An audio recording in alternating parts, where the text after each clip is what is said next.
muito obrigada pela presença e pelo tempo de vocês. Embora a gente vai precisar encurtar um pouquinho por causa do horário, mas o tempo que eu tiver aqui, vou fazer o melhor que eu puder para transmitir a mensagem que é absolutamente necessária, né?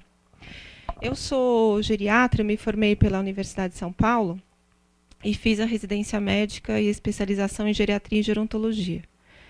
Alguns anos depois dessa residência, eu fiz a especialização em cuidados paliativos, que é uma área da assistência que oferece cuidados para as pessoas que estão diante de uma doença grave e incurável, que ameaça a continuidade da vida. E fiz a especialização em intervenções em luto.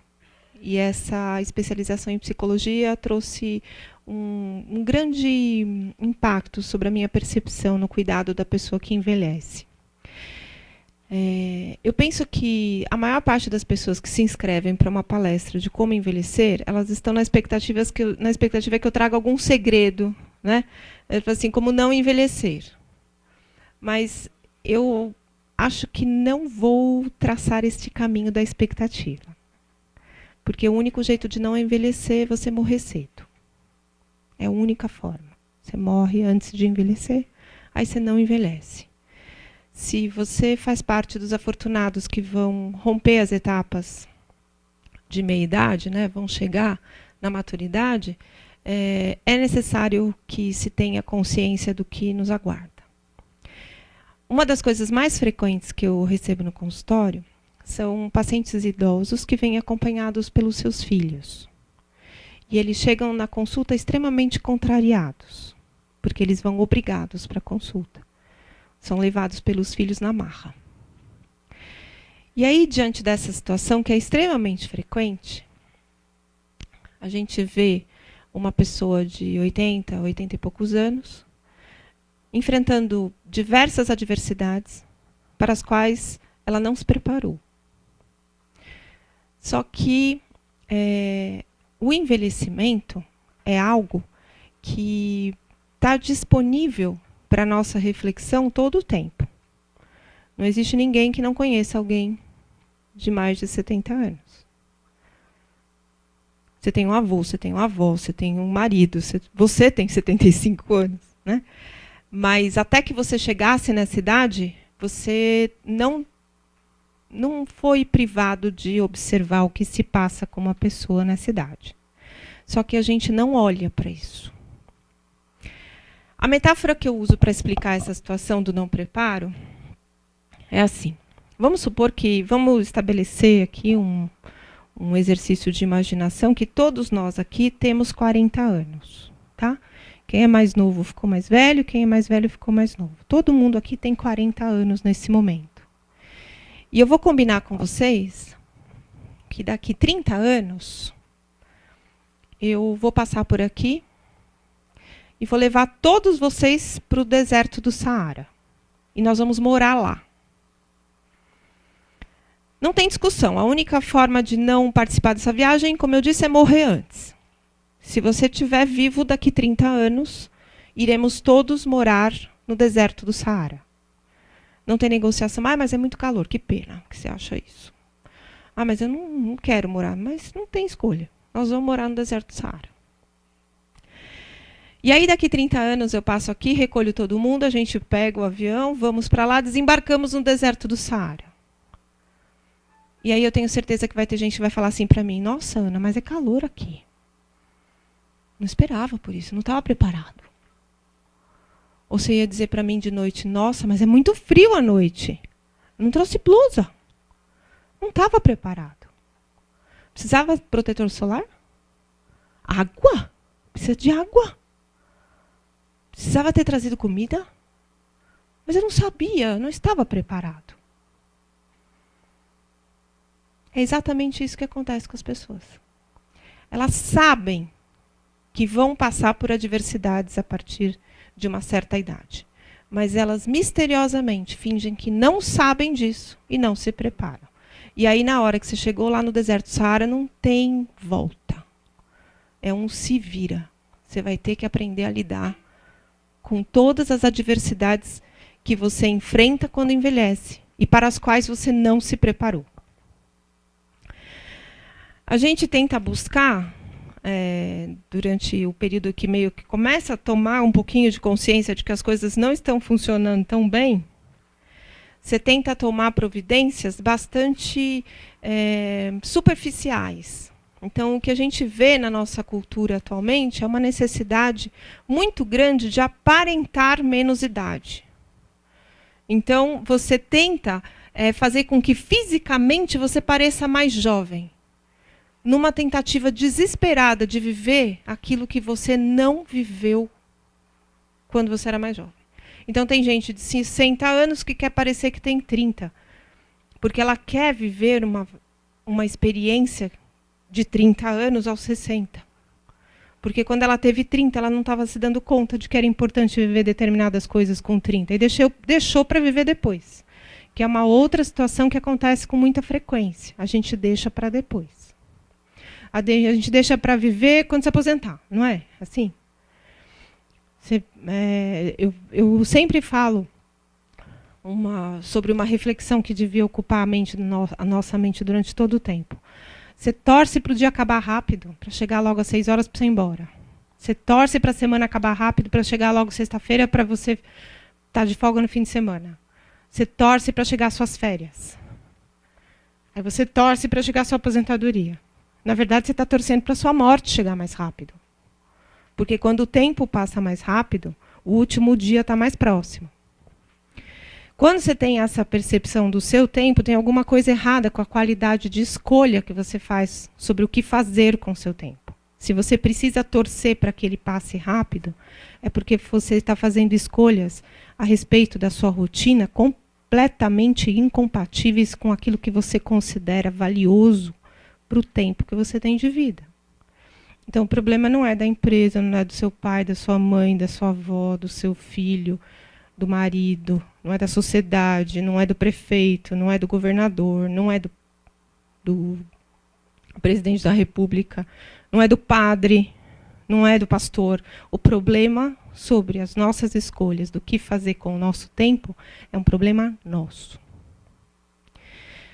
Então, nessa conversa de como envelhecer, né, ou como envelhecer sem medo, a gente precisa de coragem para ficar velho. Para poder ser feliz, quando a gente ficar mais velho, a gente precisa de coragem. Então, vamos combinar que quem é muito medroso tem uma chance muito grande de se enfiar em várias encrencas na época de envelhecer.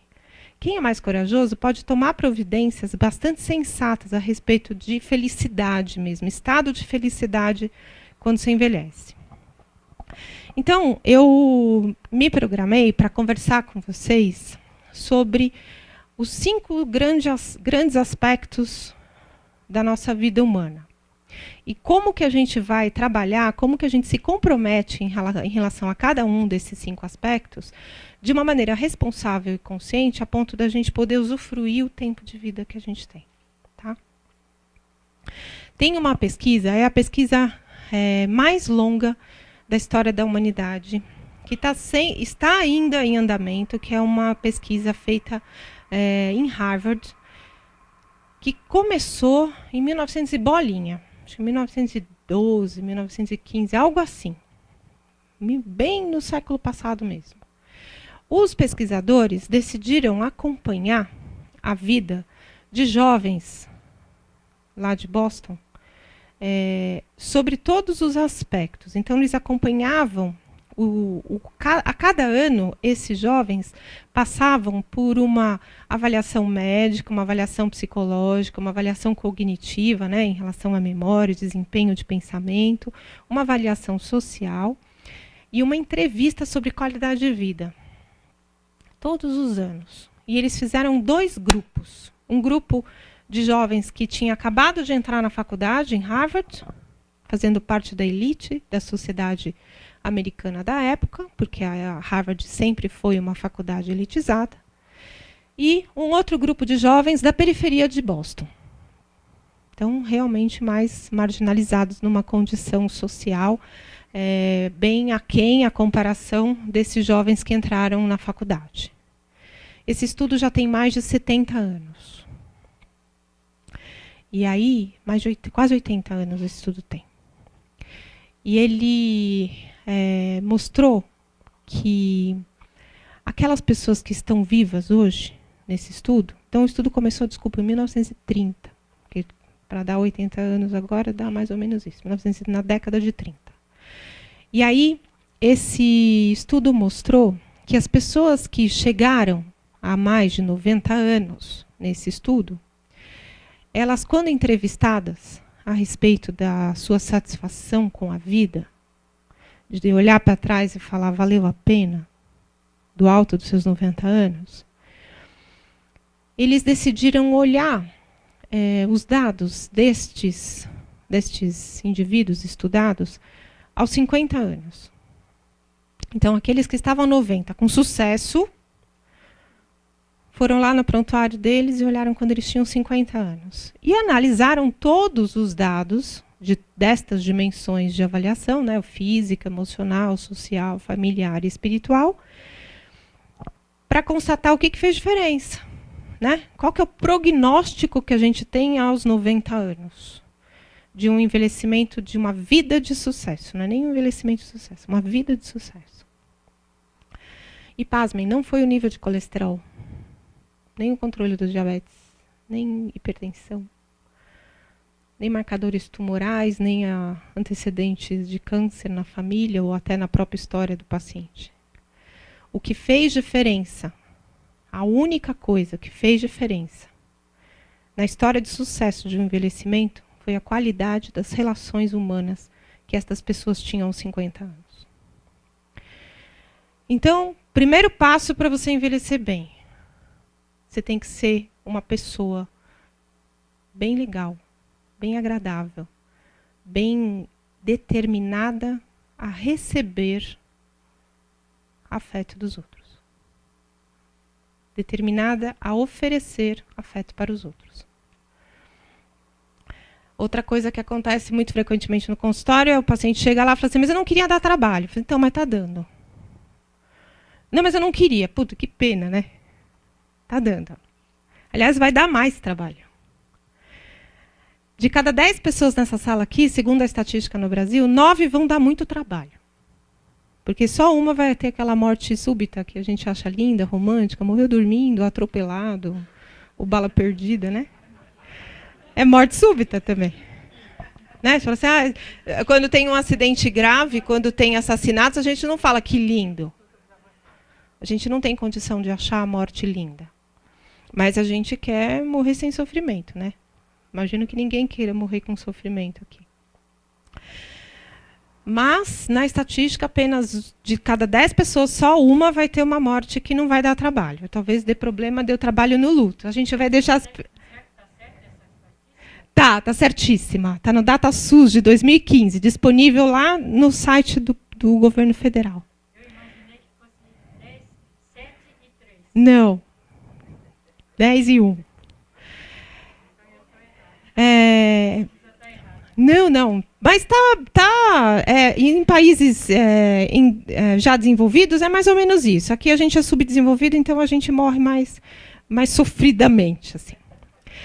E aí, nessa condição de cada 10, 9 vão adoecer e vão ter morte anunciada, que eu falo. Que você vai ter um diagnóstico de uma doença grave e incurável e você vai saber que você vai morrer. Embora você vá negar isso, vai dizer que é só uma bolinha, não tem nada de grave, né? Vai fazer quimioterapia para não virar câncer, né? Tem uma série de dificuldades que a gente tem na nossa cultura de lidar com a possibilidade de que vai morrer. Então a gente não vai querer falar sobre o assunto, e se a gente quiser falar sobre o assunto, nossos filhos não vão deixar. Eles vão chegar assim no dia da consulta do médico e falar assim, ele não sabe, não conta para ele. Então a gente vai adoecer. É possível que a gente não tenha acesso ao motivo pelo qual nós estamos nos sentindo fracos e a gente está se sentindo doente. E a gente vai dar trabalho, porque a gente vai perder duas coisas que nós lutamos muito para manter, que é a autonomia e a independência, que é um outro conceito também importante quando a gente envelhece. A autonomia é a sua capacidade de tomar decisões, de ser lúcido, orientado, consciente, estável, sem nenhum tipo de coação, você tem a condição de tomar decisões. E a independência é a sua capacidade de colocar a sua decisão em prática. Então, eu quero ir no banheiro, é minha autonomia. Eu quero ir agora no banheiro. A minha independência é eu vou no banheiro. Quando a gente adoece, a maior parte das pessoas perde primeiro a independência. Eu quero ir no banheiro, mas me mandam fazer na fralda. Não tem experiência mais cruel do que aquela que a gente... Alguém aqui já ficou internado, ficou de fralda? Quando a gente tem que usar fralda, a gente percebe a importância da nossa independência. É muito difícil, muito desafiador. Você está doente. E aí você está no quarto. E aí chega alguém para te visitar. Que é sempre a pessoa que está disponível para te visitar. É aquela que você não gosta. Né? Os visitadores de hospital são aquelas pessoas que você gostaria que jamais aparecessem na sua frente, mas ela está disponível para ir te visitar. E ela chega na sua frente e faz aquela cara de ficar para sempre. E você está morrendo de vontade de fazer cocô. E você quer ir no banheiro. E a enfermeira fala, faz na fralda. Esse processo de perda de independência é algo extremamente desafiador. Você fala assim, Ana Cláudia, muda de assunto, eu preciso ir embora porque eu não suporto falar sobre isso. Tudo bem, não fale, mas vai acontecer. Vai acontecer com você ou com alguém que você ama muito. E o desafio que a gente tem é se preparar para esse momento, para poder saber dar trabalho. Vocês sabem como dar trabalho? Minha mãe me ensinou como dar trabalho. Minha mãe teve uma doença neurológica, ela faleceu de esclerose lateral amiotrófica, que é uma doença rara, porém extremamente cruel, porque vai te tirando a independência e todas as suas capacidades com total lucidez. Você vai assistindo as suas perdas com total consciência, que não tem ninguém que tem como te enrolar. Você fala assim, eu não estou mais andando. Eu falo assim, não, imagina, isso não está acontecendo. Como a gente faz com as pessoas que têm câncer, né? Você tem uma lesão no pulmão, e aí a pessoa fala assim, não, não é nada. E você acredita, porque, sei lá, pode ser que não seja nada mesmo. Agora, quando você deixa de andar, não tem como discutir. Deixei de andar, deixei de falar, deixei de engolir. E ao longo de todo o trajeto de doença da minha mãe, que ela foi adquirindo maior necessidade de cuidado, ela era uma pessoa gostosa de cuidar. Então, você ia arrumar ela na cadeira assim, você chegava perto do rosto dela, ela te dava um beijo. Você ia dar comida na boca dela, quando você dava a primeira colherada, ela pegava a sua mão assim e beijava. E agradecia. E ela agradecia num sentimento pleno de gratidão mesmo. Não de se sentir mal porque dava trabalho, mas de se sentir bem por poder receber o cuidado. Então, ao longo do nosso trajeto de envelhecer, ou até em algum momento que a gente fique doente sem precisar estar velhinho, né? Porque às vezes a gente fica doente antes de envelhecer. A gente acha que só vai acontecer quando a gente ficar velho, mas às vezes fica doente antes.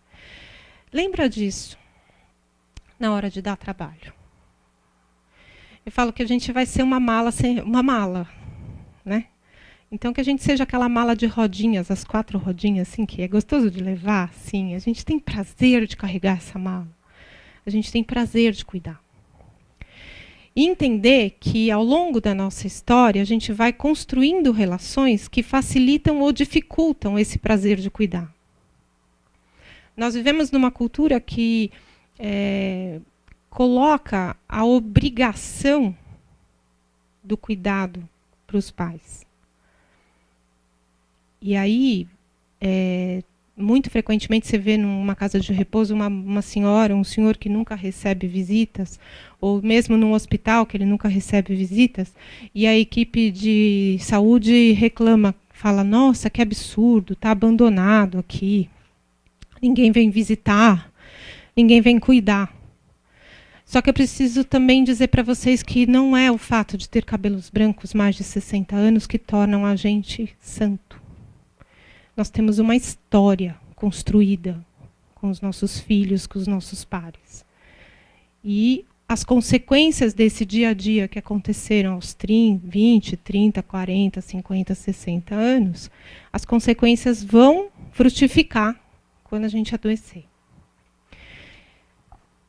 Do ponto de vista biológico, né, então retomando aqui a questão que eu coloquei, né, com o meu plano, né, da gente falar sobre as dimensões do envelhecimento. Como é que a gente se prepara para enfrentar o deserto do Saara?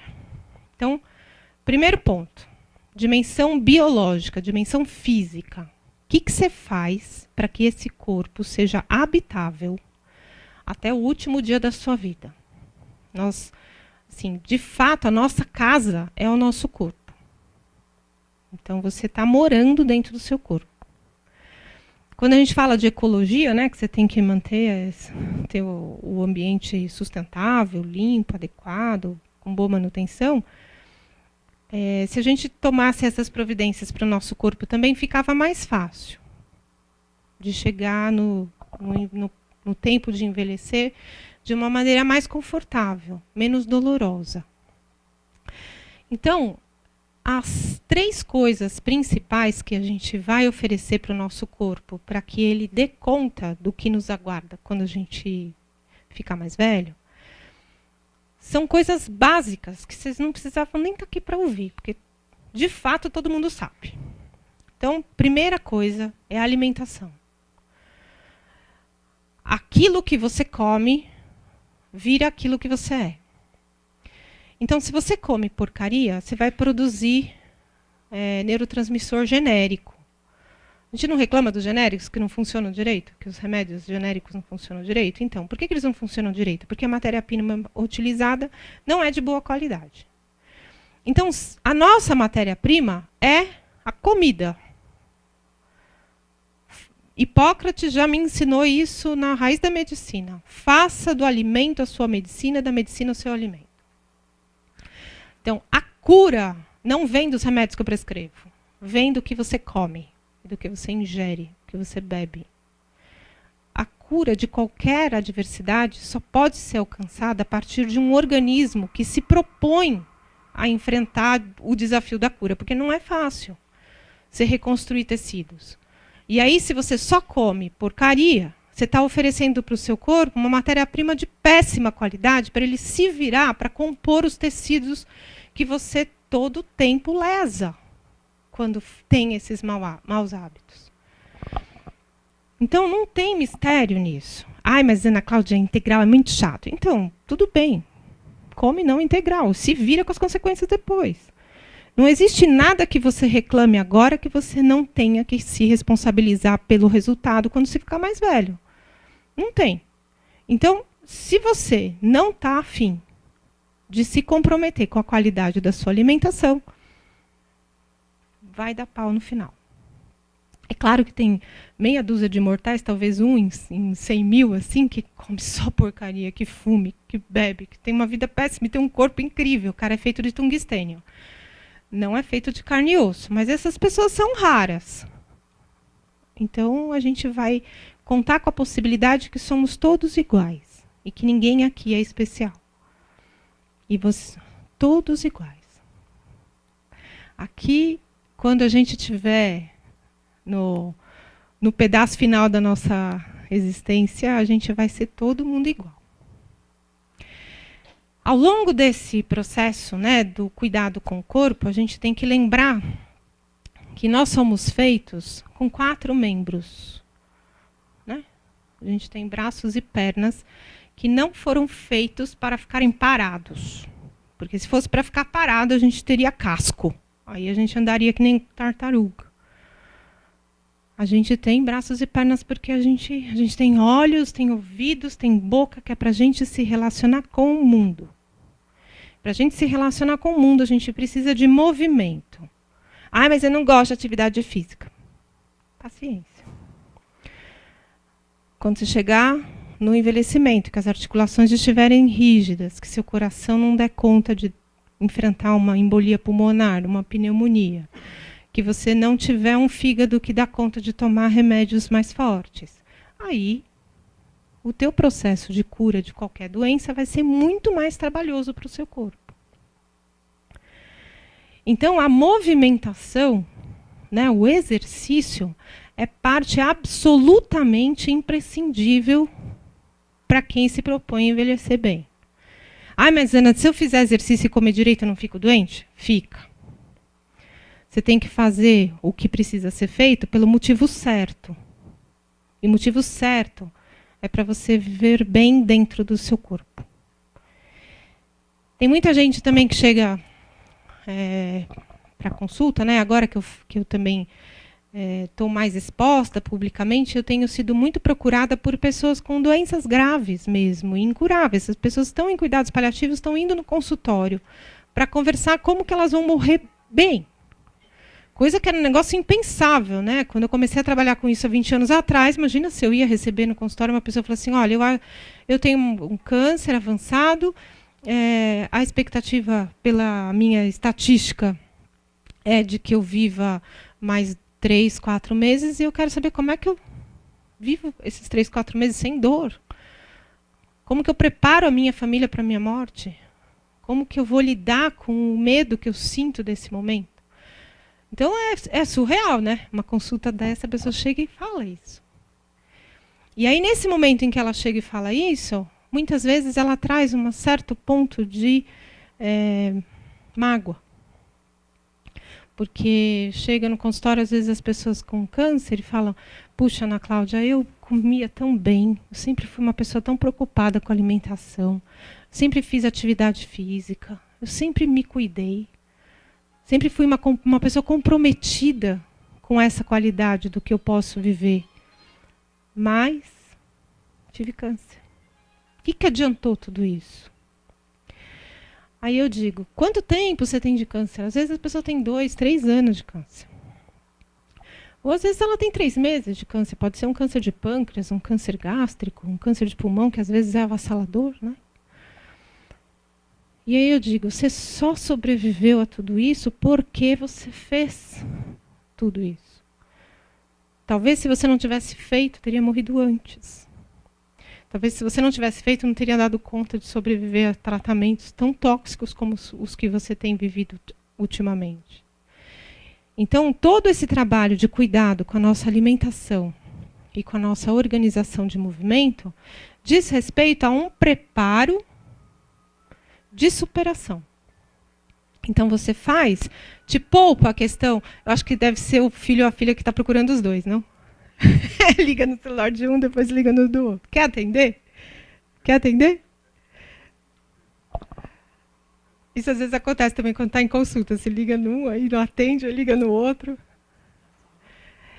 E aí, quando a gente tem esse comprometimento, né, com o físico, do ponto de vista da alimentação e da atividade física, a gente tem condição de superar qualquer doença que possa nos visitar ao longo da nossa vida. As doenças também aparecem para as pessoas que se cuidam. E isso não é castigo, isso não é uma coisa para despertar mágoa. A gente só precisa lembrar que o que nós estamos fazendo de correto com o nosso corpo é o que precisa ser feito. E tem um ponto final depois dessa frase. A gente não faz para viver eternamente, porque ninguém vai viver eternamente. A gente não faz para não ficar doente, porque corre o risco da gente ficar. Você tem que fazer o bem, porque o bem é o que precisa ser feito. Se você faz o bem para se dar bem, já fez errado. Se você tem segundas intenções nas suas atitudes, já não tem mérito nenhum em fazer direito. Pode ser socialmente mais aceitável, mas eticamente, que é uma conversa muito íntima, não pega bem. Do ponto de vista ainda físico, tem uma coisa que eu preciso compartilhar com vocês, que é a respeito da nossa mente. Tá? Nós estamos num país que envelhece na velocidade mais rápida do planeta.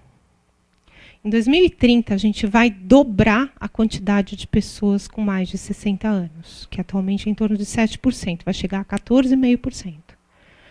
Não tem nenhum país no mundo que vai ser tão rápido. A gente, em 2050, de cada 5 pessoas que você vê na rua, uma vai ter 60 anos ou mais. Nosso país não está preparado para acolher a gente quando tem mais idade. Por que não está preparado? Porque todo mundo não se prepara. Né? Se as próprias pessoas que vão ter 60 anos não se preparam, que dirá a saúde, a educação, as vias públicas. Então vai ficar muito difícil. Então, assim, se tem um lugar que não é bom nem morrer, nem envelhecer, é aqui no Brasil. Então, tá, é melhor cair fora, né? Porque aqui, realmente, morrer aqui é um dos piores países do mundo em termos de qualidade de assistência no final da vida e provavelmente vai se tornar um dos piores países do mundo para você viver como se estivesse no deserto do Saara, né? E aí, em relação à nossa mente, tem uma situação que é muito frequente quando a gente fica mais velho, que é a demência. Tá?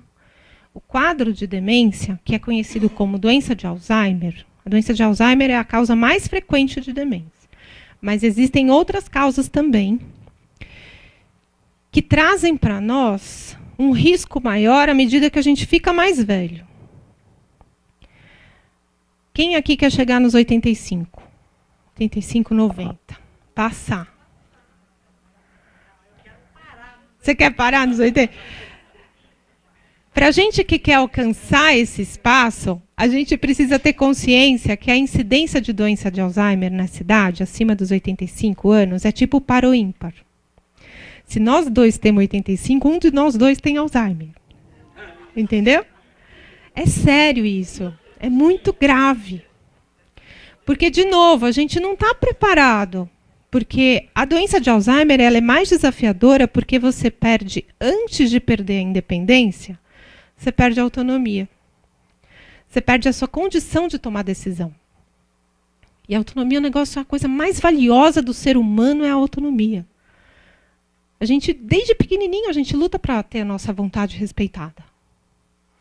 Só que vai chegar um momento que você não sabe nem o que você quer. Ou se você sabe hoje, você não lembra o que você queria ontem. Esse desafio a gente vai ter que enfrentar, porque não tem cura para o Alzheimer. Não tendo cura para o Alzheimer, significa que vai acontecer. E se acontecer, a gente tem que ter um cérebro preparado para driblar a doença. Isso tem como fazer. Tá? Então, para você se preparar... Então, assim, eu falo assim, tem como se preparar para não ter Alzheimer? Só morrendo antes dos 85 ou não ter história familiar. Porque também quando tem história familiar, se a história familiar é mais precoce, você tem chance de ter mais jovem. Então, para se preparar, o que você tem que fazer? Você tem que fortalecer o seu cérebro. Porque as pessoas que têm práticas de fortalecimento mental, se elas têm Alzheimer, ninguém percebe. Você vai ter condição de driblar de tal forma a dificuldade que não vai ser nem consciente. Porque os seus neurônios vão resolver o seu problema sem que você peça para eles. E aí, se você tiver Alzheimer, o impacto da doença na sua vida é bem pequenininho. Talvez você precise ter uma agenda. Talvez você precise reduzir um pouco a sua carga de responsabilidades, inclusive de dirigir, para só não colocar em risco a vida das outras pessoas. Talvez tenha que ceder um pouquinho na coisa de sair acompanhada, porque pode ser que você se perca. Você sempre vai no mesmo mercado, mas com Alzheimer você vai no mercado e parece que você chegou no Japão. Você não reconhece as coisas.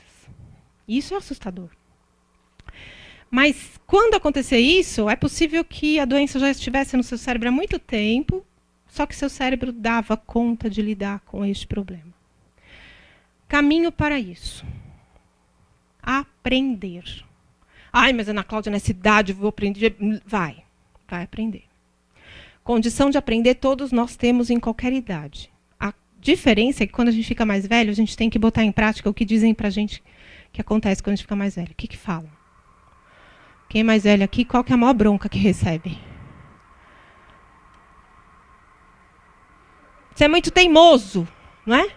Vocês não escutam isso? Você vai ser muito teimosa. Você é muito teimoso. Então, isso é mérito do envelhecimento. Seja teimoso. Não desista de aprender.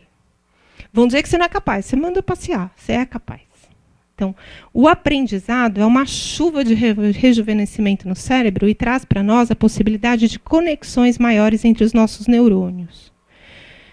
Aprender é fundamental. Ah, mas eu faço crochê e tricô. Só vale se você aprender ponto novo. Ah, mas eu sei tocar piano. Só vale se você mudar de estilo. Tudo que você já souber, você tem que fazer algo novo em cima disso. O melhor recurso para desenvolver conexões no cérebro é a música. Então, você vai duas coisas incríveis. Assim, você vai para o coral, você começa a cantar, você protege a sua história de ganhar uma sonda de gastrostomia. Que quando a gente fica mais velha, a gente começa a engasgar. E aí vai aparecer uma fono maluca na sua vida que vai dizer que você tem que passar uma sonda. E seus filhos vão te obrigar a passar sonda. E é horrível isso. É necessário, não tem jeito. Mas, se puder evitar, e o jeito de evitar, cantando. Você fortalece as cordas vocais. Toda essa musculatura aqui, quando a gente fica velho, fica flácida, fica forte quando você canta. Se você aprende música de instrumento, você tem uma outra linguagem para o cérebro, que associa à escuta. A música entra no nosso cérebro por um lugar que o Alzheimer não atinge. Então, pode ser o seu recurso de salvação, caso você tenha essa doença, de conexão com o mundo. Você fica online de novo, através da música.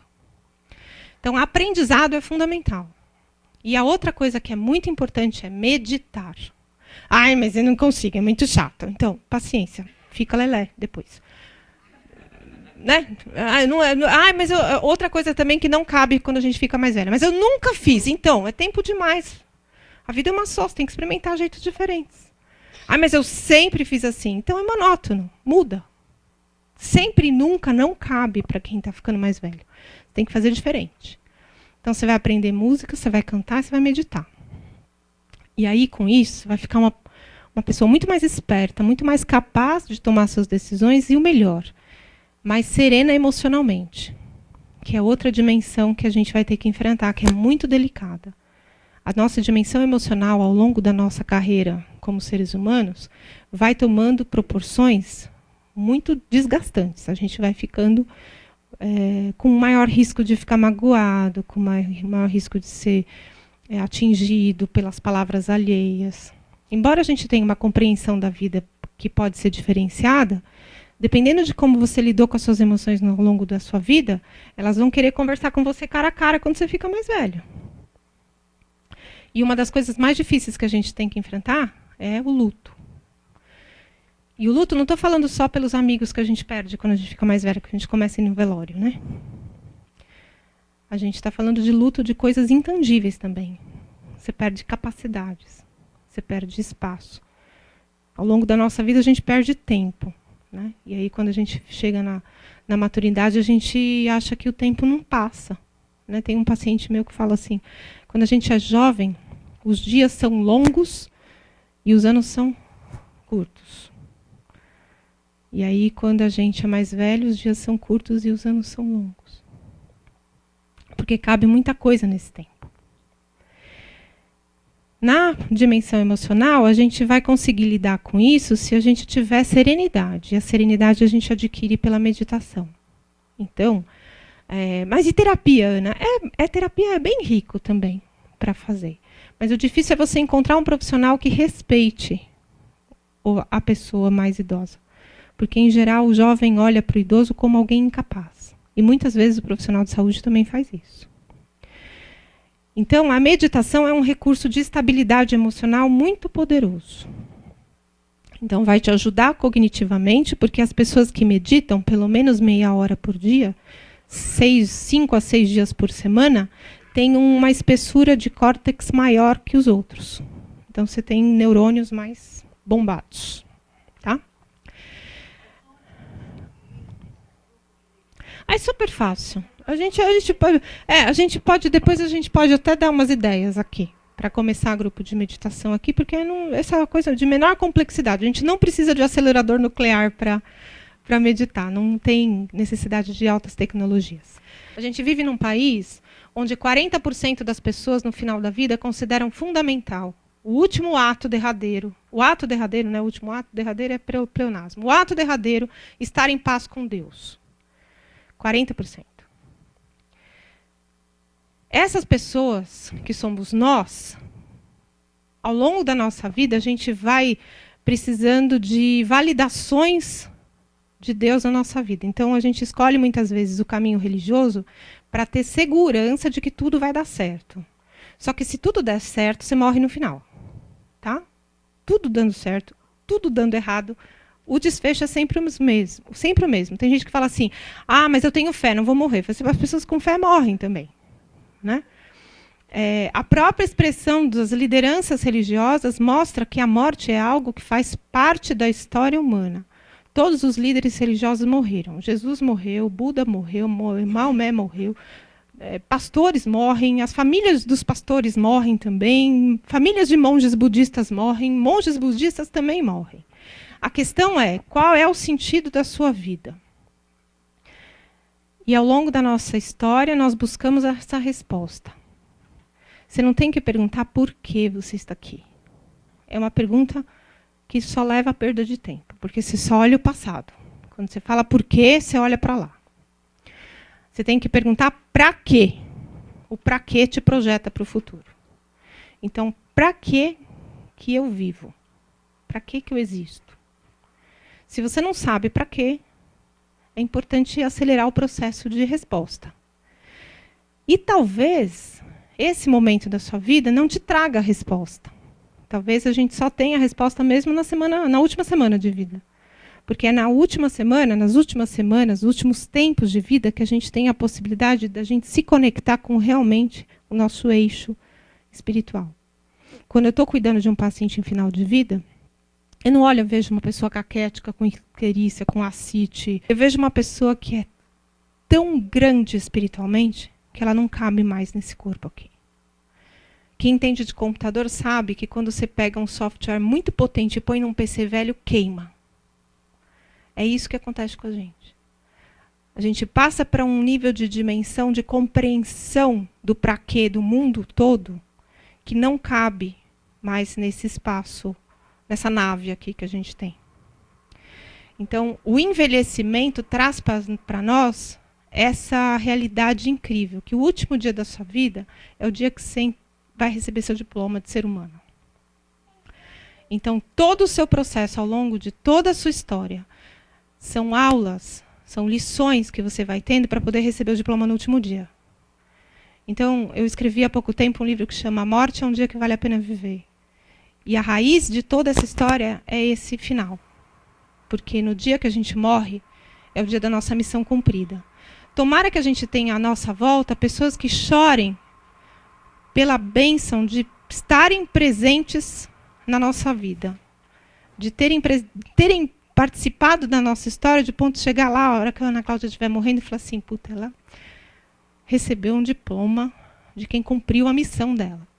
E a gente chore só de saudade das pessoas que a gente ama. E que as pessoas que a gente, quando a gente estiver lá, esticadinho, quando estivermos todos iguais, paradinhos lá, que as pessoas à nossa volta contemplem aquilo como uma grande honra, de estar ao lado de uma pessoa que cumpriu a sua missão. E aí, por isso, completou-se como ser humano no auge da sua permanência espiritual por esse planeta. A espiritualidade é algo que nos dá eixo. Não é um caminho de religião exclusivamente. Você pode ser ateu e ter um grau de espiritualidade absurdo. É a forma como a gente se relaciona. É o caminho de sentido de espiritualidade. Nós somos a única espécie no planeta que tem consciência que somos humanos. O cachorro, ele não fica pensando, puxa, por que eu nasci cachorro? O que será que um cachorro faz? Mas a gente, como ser humano, a gente precisa de aula de humanização, porque a gente não sabe ser humano. Então, o processo de envelhecer é um processo, antes de tudo, muito potente para ensinar a gente a ser humano. Não percam essas aulas, tá bom? Muito obrigada pela atenção.